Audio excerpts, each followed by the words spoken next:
आज बाहर मुंबई में जल प्रलय जैसा बारिश हो रहा है और आज हम प्रलय पर ही चर्चा करेंगे। अर्थात आज हम चर्चा करेंगे बिग क्रंच के ऊपर, जिसके लिए हम पढ़ेंगे भागवत महापुराण 12.4.3 to 6 20.22 अर्थात भागवत महापुराण स्कंद 12 अध्याय 4 श्लोक 3 से 6 20 से 22। उससे पहले मैं आपको एक बता दूं बात कि भागवत महापुराण का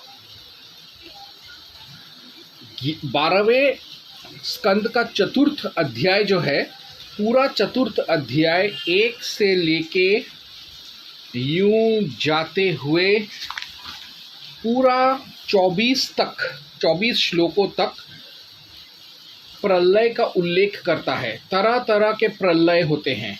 बाइबल और कुरान में लिखा गया है कि जब एंड ऑफ डेज होता है, डूम्सडे, आर्मागेडॉन या फाइनल डिस्ट्रक्शन होता है, डिसोल्यूशन होता है, तो तुड़ी मारकर झटके से हो जाता है। लेकिन भागवत पुराण में कहा गया है कि वो अलग अलग स्टेजेस में होता है। पहले तो इंसानों में विकृति आता है, फिर बाद में प्रकृति में विकृति आता है, और धीरे धीरे stage by stage, phase by phase क्रमशः सृष्टि का प्रलय होता है।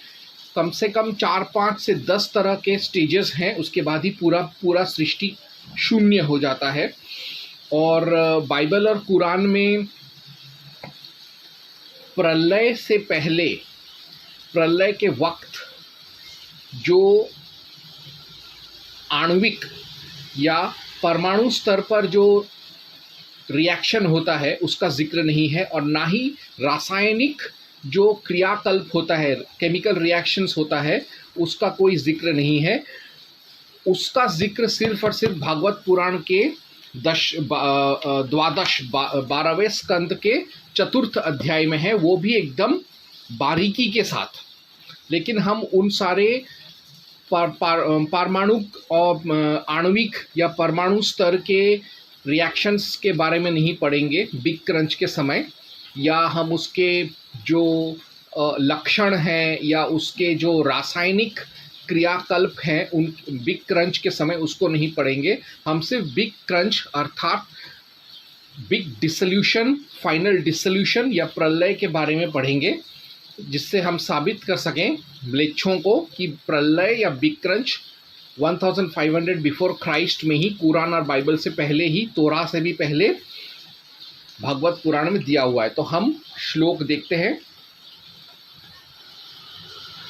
तदन्ते प्रलयस्तावान ब्राह्मी रात्रि रुदाहता त्रयो लोका इमे तत्र कल्पन्ते प्रलयाय हि एष नैमित्तिकः प्रोक्तः प्रलयो यत्र विश्वसृक् शेते नन्तासनो विश्वमात्मय सात्कृत्य चात्मभूः द्विप्रार्धे त्वतिक्रान्ते ब्रह्मणः परमेष्ठिनः तदा प्रकृतयः सप्त कल्पन्ते प्रलयाय वै एष प्राकृतिको राजन् प्रलयो यत्र लीयते आण्डकोशस्तु संघातो विघात उपसादिते।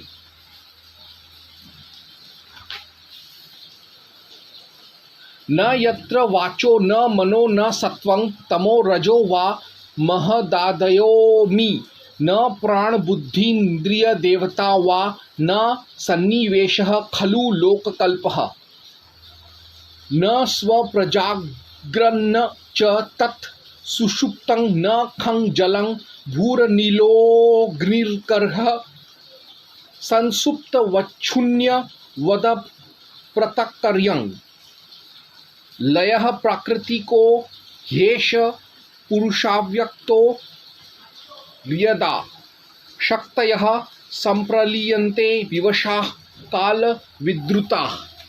अब हम इसका हिंदी में अर्थ देखेंगे, देवनागरी में पढ़ेंगे।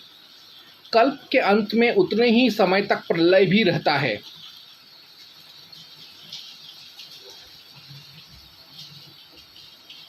कल्प के अंत में उतने ही समय तक प्रलय भी रहता है। प्रलय को ही ब्रह्मा की रात भी कहते हैं। उस समय ये तीनों लोक लीन हो जाते हैं, उनका प्रलय हो जाता है। इसका नाम नैमित्तिक प्रलय है। इस प्रलय के अवसर पर सारे विश्व को अपने अंदर समेट कर लीन कर ब्रह्मा और तत्पश्चात शेष शायी भगवान नारायण भी शयन कर जाते हैं।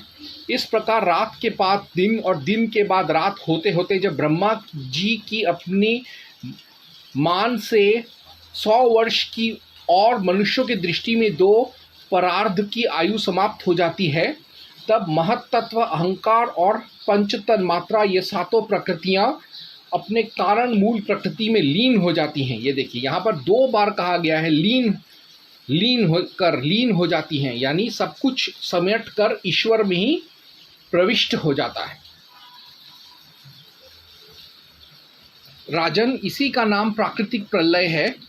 इस प्रलय में प्रलय का कारण उपस्थित होने पर पंचभूतों के मिश्रण से बना हुआ ब्रह्मांड अपना स्थूल रूप छोड़कर कारण रूप में स्थित हो जाता है, घुल मिल जाता है। यानी सारा सब कुछ जो है बिग क्रंच होकर एक साथ ईश्वर में लीन हो जाते हैं, ना कि किसी परमाणु या अणु, फोटोन, इलेक्ट्रॉन, प्रोटॉन में या गॉड पार्टिकल में, बल्कि इन सब से भी सूक्ष्म ईश्वर में ये सम्मिलित हो जाते हैं, प्रविष्ट हो जाते हैं। आगे, उस समय प्रकृति में स्थूल अथवा सूक्ष्म रूप से वाणी, मन, सत्वगुण, रजोगुण, तमोगुण, महत्तत्व आदि विकार, प्राण, बुद्धि, इंद्रिय और इनके देवता आदि कुछ नहीं रहते। सृष्टि के समय रहने वाले लोकों की कल्पना और उनकी स्थिति भी नहीं रहती। उस समय स्वप्न, जागृत और सुषुप्ति ये 3 अवस्थाएं नहीं रहती। आकाश, जल, पृथ्वी, वायु, अग्नि और सूर्य भी नहीं रहते। सब कुछ सोए हुए के समान शून्य सा रहता है।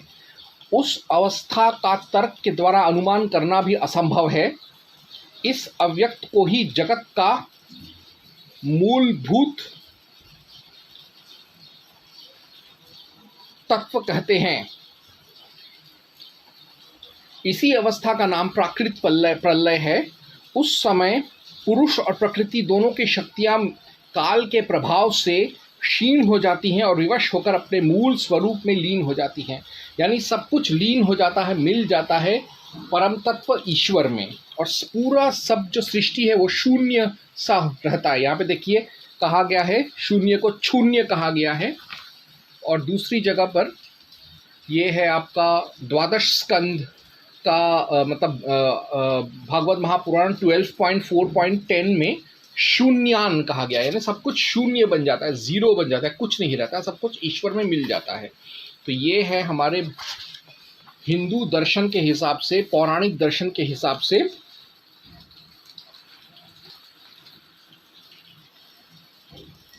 Big crunch. ओम हनुमते नमः।